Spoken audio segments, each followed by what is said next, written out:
Colossiens chapitre 3, verset 14. Aujourd'hui, je vais vous parler du niveau le plus élevé de la guerre spirituelle. Du niveau le plus élevé de la guerre spirituelle. Hier soir, nous avons parlé de nous revêtir de nos vêtements spirituels, nous revêtir de choses comme la paix et revêtir de la miséricorde et nous revêtir d'un comportement qui représenterait Dieu. Mais dans le verset 14, il dit « Et par-dessus toutes ces choses, dites par-dessus toutes ces choses, revêtez-vous de l'amour. » J'aime ça. Par-dessus toutes ces choses, revêtez-vous de l'amour. Donc l'amour est la chose la plus importante. Et laissez-moi vous dire quelque chose. L'amour est le niveau le plus élevé de la guerre spirituelle. Nous recevons l'amour de Dieu pour nous. Nous apprenons à avoir une bonne relation avec nous-mêmes. Vous ne pouvez pas aimer les autres si vous ne vous aimez pas. Amen? Qui a découvert ça? Si vous n'avez pas une bonne relation avec vous-même, vous n'aurez pas une bonne relation avec les autres. Une grande partie de la colère des gens vient de ce qu'ils pensent d'eux-mêmes au tréfonds de leurs âmes. Ce sont donc des problèmes qui doivent être réglés avant de pouvoir aimer les autres personnes. Quand j'ai d'abord commencé à beaucoup écouter la parole, j'écoutais beaucoup au sujet d'aimer les autres et je voulais faire ça. Et j'ai fait de gros efforts et je n'ai pas pu. Et finalement, j'ai appris que c'était parce que je ne m'aimais pas. Je n'avais pas encore reçu l'amour de Dieu pour moi. J'étais toujours blessée dans mon âme. Donc, j'avais du mal à traiter les autres comme il faut. Mais quand nous apprenons vraiment ce qu'est l'amour, à recevoir l'amour de Dieu, à avoir une relation équilibrée et bonne et cordiale avec nous-mêmes, il n'y a pas de mal à s'aimer soi-même. Vous ne devez pas vous aimer d'une façon égoïste, égocentrique, où vous vous adorez tout le temps, mais vous devez vraiment vous aimer. Pourquoi ne pas aimer ce que Dieu aime? Si Dieu vous aime, vous devez vous aimer. Et ensuite, la chose la plus importante que nous pouvons faire pour le monde, le moyen le plus important de diffuser l'Évangile, d'être des missionnaires dans notre domaine de la vie, c'est d'aller dans le monde et d'apprendre à vraiment, vraiment, vraiment aimer les gens. L'amour vous rend si heureux que vous ne savez pas quoi faire de vous-même. Non seulement être aimé, mais donner l'amour aux autres. Jésus a dit, tu aimeras le Seigneur ton Dieu de tout ton cœur, âme, pensée et force. Tu aimeras ton prochain comme toi-même. Dans Jean, il dit, je vous donne un commandement nouveau, aimez-vous les uns les autres comme je vous ai aimés. À ceux-ci, tous connaîtront que vous êtes mes disciples. J'aime vraiment voir et recevoir ces versets. Il n'a pas dit, ayez un autocollant, mettez-le sur votre voiture. Veillez à porter une grande croix autour du cou. Prenez votre Bible et vos écouteurs pour marcher. Séparez-vous de tous les autres et veillez à être extrêmement religieux et à ce moment-là, ils vous connaîtront. Il a dit non, à ceux-ci, tous connaîtront que vous êtes mes disciples si vous continuez à montrer de l'amour les uns aux autres, dit la Bible amplifiée. Ça ne suffit donc pas de l'avoir, nous devons le montrer. Et rappelez-vous, hier nous avons établi que le mot « se revêtir » veut dire le faire intentionnellement. Et cela veut dire le faire exprès. Peut-être que vous direz, eh bien tu sais, Non mais je peux aimer certaines personnes, mais il y a des personnes que je ne peux pas aimer. Non mais il y a des personnes qui... Ils ne méritent pas mon amour. Eh bien, y a-t-il quelqu'un ici qui mérite l'amour de Dieu? Je ne crois pas. Vous savez, nous n'aimons pas quelqu'un parce qu'il le mérite. L'amour doit être un don gratuit. Comprenez ça aujourd'hui. Vous n'aimez pas quelqu'un parce qu'il le mérite. Vous n'aimez pas quelqu'un parce qu'il vous aime. Vous n'aimez pas quelqu'un parce que vous en avez envie. Vous l'aimez parce que c'est ce que vous êtes. Vous marchez, vous parlez, vous débordez d'amour. Dieu est amour et il est en vous. Amen. Laissez-moi vous raconter une petite histoire. Un petit garçon est venu à sa mère dans la cuisine pendant qu'elle préparait le dîner et il lui a présenté une facture qu'il avait rédigé où il lui facturait toutes les tâches ménagères qu'il avait faites cette semaine. Il a dit, pour avoir tondu la pelouse, tu me dois 5 $. Pour avoir nettoyé ma chambre, tu me dois 1 $. 50 sous pour être allé au magasin pour toi. 25 sous pour avoir gardé mon petit frère. 1 $ pour avoir sorti les poubelles. 5 $ pour avoir eu un bon bulletin scolaire. 2 $ pour avoir ratissé les feuilles mortes. Le total que tu me dois cette semaine s'élève à 14,75 $. Sa mère l'a regardé debout là et elle a commencé à écrire sur le verso du papier.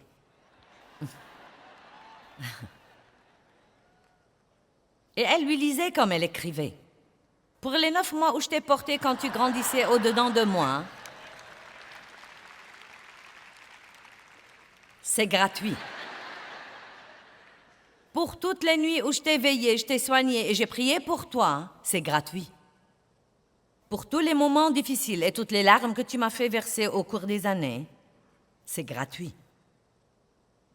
Pour toutes les nuits remplies d'effroi et pour tous les soucis qui s'annonçaient, c'est gratuit.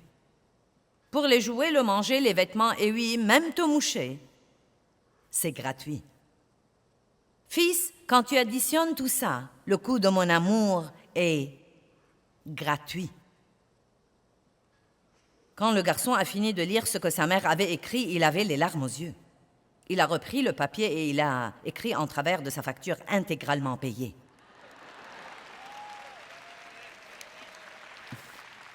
Amen. Nous devons nous rendre compte que nous ne pouvons pas, je veux que vous compreniez ceci, nous ne pouvons pas faire payer notre amour aux autres. Nous ne pouvons pas trouver de petits moyens pour leur faire payer notre amour. Eh bien, si tu es gentil avec moi, je t'aimerai. Si tu es bon envers moi, je serai bon envers toi. Si tu fais des choses pour moi, je ferai des choses pour toi. Ce n'est pas l'amour de Dieu.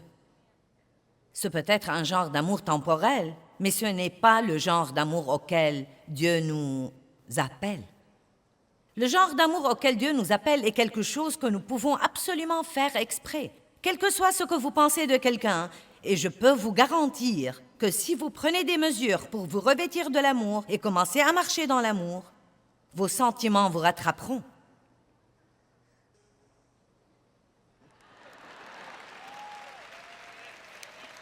Certains sont sur le point de divorcer et si vous rentrez chez vous et que vous commencez exprès à montrer l'amour à cette personne sans rien ressentir envers elle,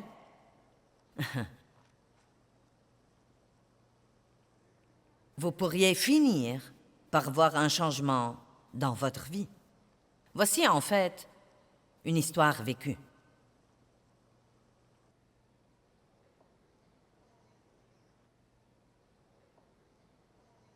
Un ministre parle d'une femme qui a quitté son bureau pleine de haine envers son mari. Je veux non seulement me débarrasser de lui, je veux non seulement le divorcer, mais je veux encore le blesser autant qu'il m'a blessé. Le ministre a suggéré un plan ingénieux. Rentre à la maison et fais comme si tu aimais vraiment ton mari. Dis-lui qu'il compte beaucoup pour toi. Loue-le pour tous ses bons traits. Donne-toi beaucoup de mal pour être aussi gentille, prévenante et généreuse que possible. N'épargne aucun effort pour lui plaire. Aime-le, fais-lui croire que tu l'aimes et quand tu le convaincs de ton amour éternel et que tu ne peux pas vivre sans lui, à ce moment-là, lâche la bombe et dis-lui que tu demandes le divorce. Cela le blessera vraiment. Et bon sang, sera-t-il surpris? Et elle a fait ça avec enthousiasme. Elle a joué à ce jeu pendant 2 mois. Elle a joué ce rôle, elle s'est comportée comme si elle l'aimait, et elle pensait pendant tout ce temps-là combien elle pouvait le blesser à la fin.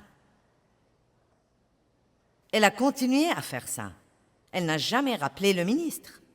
2 mois plus tard, il l'a appelée et lui a dit « Es-tu prête pour demander le divorce ?» Elle a dit « Divorce? Jamais! J'ai finalement découvert que je l'aime vraiment. » Allez, vous pouvez applaudir un peu plus fort que ça.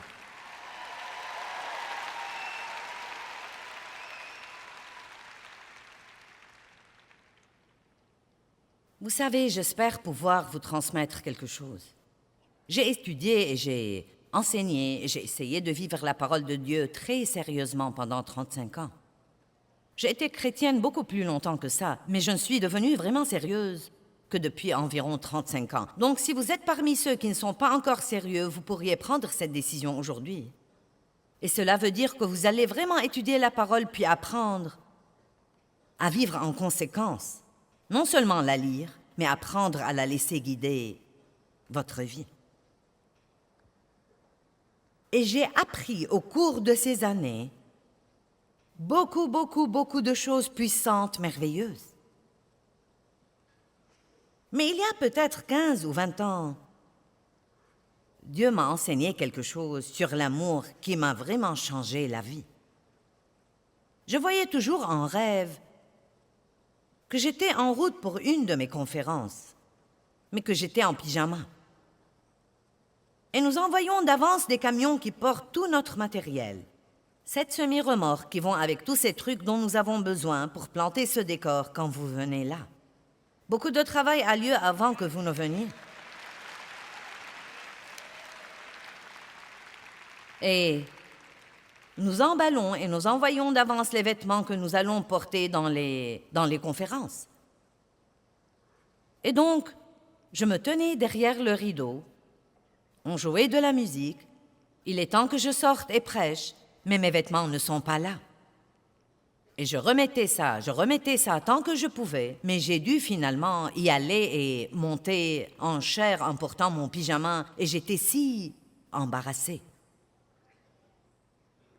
Et ce rêve revenait sans arrêt. Et ensuite, au bout d'un certain temps, Dieu m'a révélé ces versets au sujet de se revêtir et de se dépouiller, et le verset d'Apocalypse au sujet de rester alerte, de rester éveillé et de garder ses vêtements. Et ensuite, j'ai vu ce verset au sujet de se revêtir de l'amour. Et Dieu m'a donné l'interprétation de mon rêve. Il a dit, « Tu n'es pas vêtu comme il faut dans l'esprit quand tu montes en chair. Tu as beaucoup de choses, tu as un don d'enseignement, mais tu dois accroître ta marche dans l'amour. Tu dois te revêtir de l'amour. » Puis-je vous dire aujourd'hui que vous avez peut-être étudié le succès et comment vous pouvez faire à votre idée, et 12 clés pour ceci, et 12 clés pour cela, et 4 pas pour quelque chose d'autre, et 10 pas pour quelque chose d'autre. Mais je voudrais plutôt que vous méditiez dans votre cœur pour 1 minute combien, dans votre vie avec Dieu, vous avez personnellement, intensément étudié la marche dans l'amour et le fruit de l'esprit.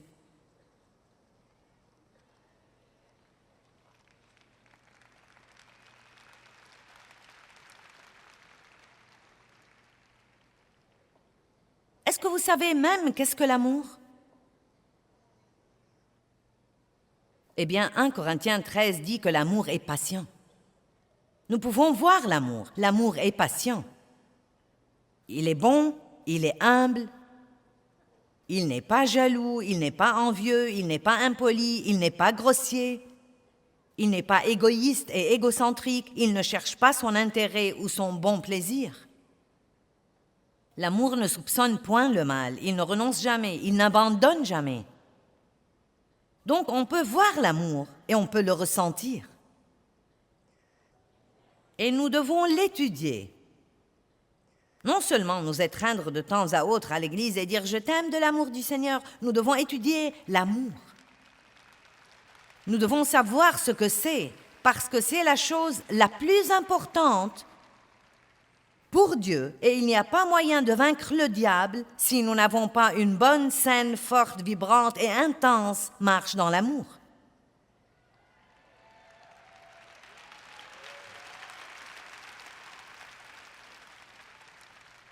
De toutes les choses que je vous ai enseignées ce week-end, et vous avez acclamé au sujet de beaucoup d'entre elles, je peux dire vous êtes armés et dangereux, et tout le monde dit « Oui !» Vous êtes un super-héros dans l'esprit. Oui! Donc, je vous dis aujourd'hui, vous devez accroître votre marche dans l'amour et cela doit être la chose la plus importante pour vous, d'apprendre à aimer comme Dieu.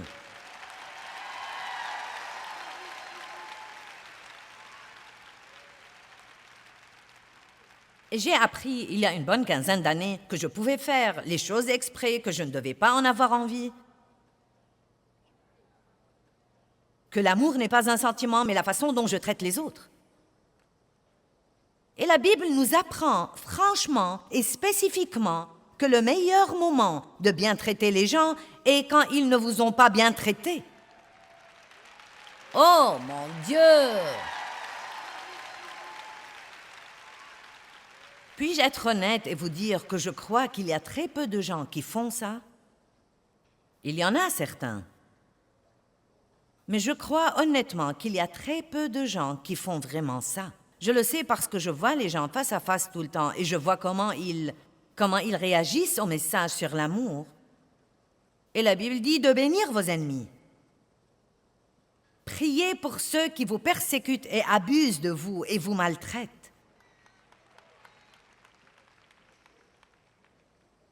Vous voyez, ça n'a aucun sens pour nous.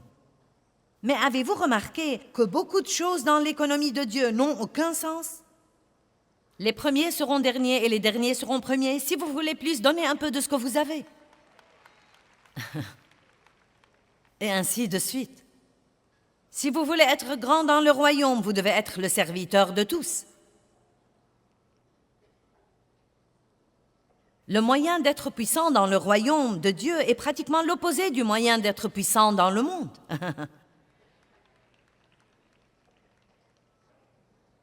Maintenant, c'est difficile de bien traiter quelqu'un qui n'a pas été bon envers vous seulement en ce qui concerne vos sentiments.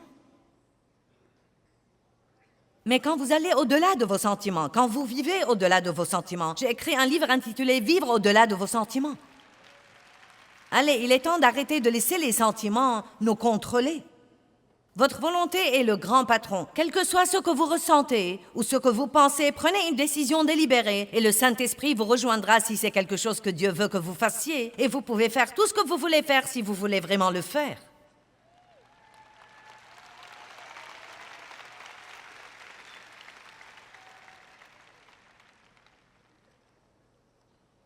Apprenez à aimer les gens exprès.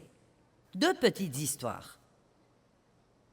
Disons qu'un pasteur est un jeune homme dans son église. Il l'a aimé, il l'a élevé, il l'a conseillé, il l'a promu au poste de pasteur adjoint. Et tout, en fait, allait bien. Ils faisaient du bon travail ensemble. Mais ce jeune homme était mécontent de quelque chose. Il y avait quelque chose où il n'avait pas fait à son idée comme il croyait qu'il devrait. Qui sait, peut-être qu'il ne gagnait pas autant d'argent qu'il croyait qu'il aurait dû gagner ou qu'il ne s'est pas vu attribuer de mérite. N'est-ce pas étonnant que nous ne savons pas espérer en Dieu pour qu'il nous donne ce que nous croyons que nous méritons si nous le méritons vraiment? Je vais répéter. Nous demandons toujours aux gens de nous donner ce que nous méritons, au lieu d'aller à Dieu pour qu'il nous donne ce que nous méritons et le laisser travailler par quiconque il veut travailler. Nous restons occupés à essayer de faire à notre idée.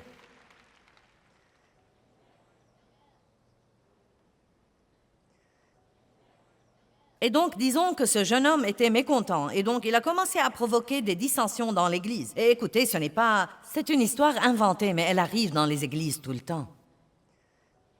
Donc, il a parlé aux membres de la congrégation avec qui il était ami, et je crois que je vais fonder une église, je crois, vous savez, qu'en pensez-vous? Est-ce que vous viendrez avec moi si je fonde une autre église? Et peu de temps après, environ, vous savez, peut-être 30% de la congrégation sont allés avec lui.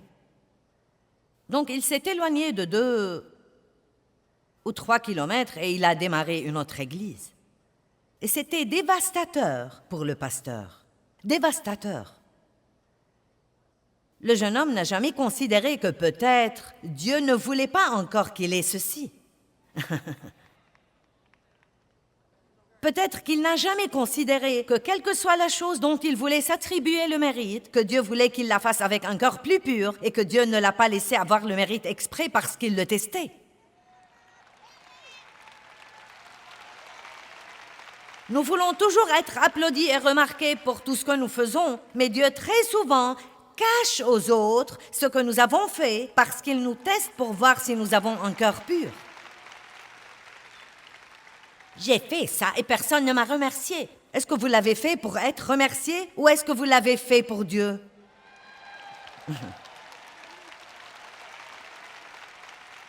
Et mince, alors je sais ce que c'est. J'ai été dans des situations comme ça où j'ai travaillé dur pour aider quelqu'un d'autre et il ne m'a même pas remercié ou il s'attribuait tout le mérite. Et c'était vraiment, oh, c'était déchirant. Mais je rends grâce à Dieu de m'avoir donné la grâce de m'humilier. Vous savez, l'humilité, c'est ça. Cela veut dire rester en bas. Humiliez-vous donc sous la main puissante de Dieu, afin qu'il vous élève en son temps au temps convenable et qu'il vous exalte. Eh bien, donc le jeune homme avait tort. Il ne fait aucun doute que ce qu'il a fait est mauvais. Il est mauvais. Mais comment le pasteur devrait s'y prendre avec ça? Devrait-il être plein de ressentiment et gronder le jeune homme? Devrait-il monter en chair et dire aux gens que ce type est mauvais et que les gens devraient s'éloigner de lui? Vous savez ce qu'il devrait faire? Je crois qu'il devrait lui acheter sa première sono.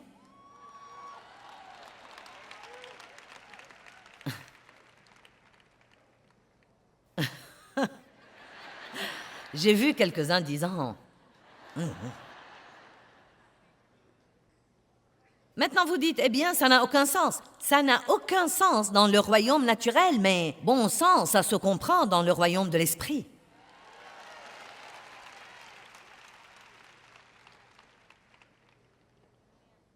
Et voilà pourquoi Romains 12, 21, mettons-le sur l'écran pour que vous le voyiez.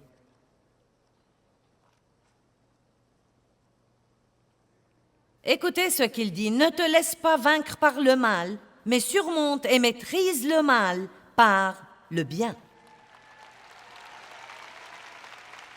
Laissons-le là pour une minute. Lisons ça au moins 3 fois.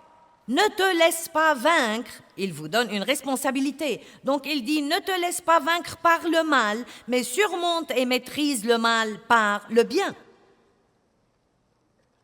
Cela veut dire que quand quelqu'un vous fait du tort, la meilleure façon de vous venger du diable, car notre lutte n'est pas contre le sang et la chair, mais contre les principautés et les autorités. Vous devez regarder au-delà de la personne ce que l'ennemi essaye de faire.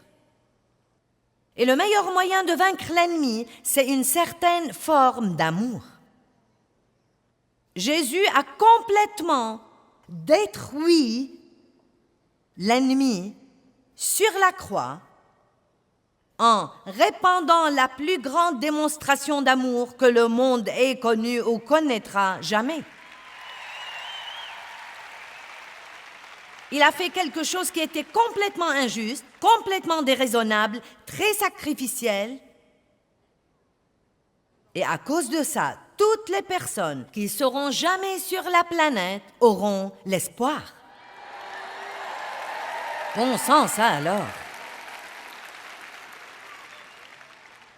Vous dites, eh bien, pourquoi devrais-je l'aider à réussir?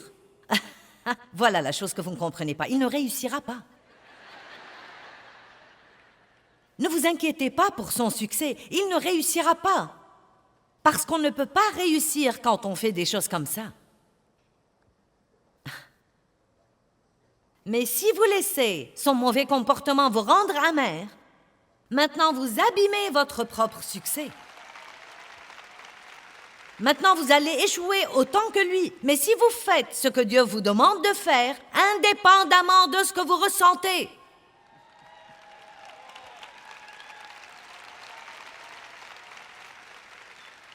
et si vous priez pour lui, bénir quelqu'un veut dire aussi dire du bien de lui. Quand quelqu'un vous maltraite, la pire chose au monde que vous puissiez faire, c'est de parler et de parler de ce qu'il vous a fait. Parler et parler, parler et parler, parler et parler. Il se peut que vous ayez besoin de vous décharger auprès de quelqu'un à qui vous faites confiance, mais vous ne devez pas essayer de nuire à la réputation de cette personne.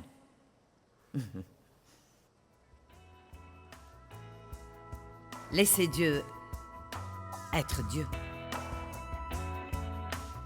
Eh bien, je crois qu'apprendre à aimer comme Dieu nous aime est notre arme secrète la plus grande.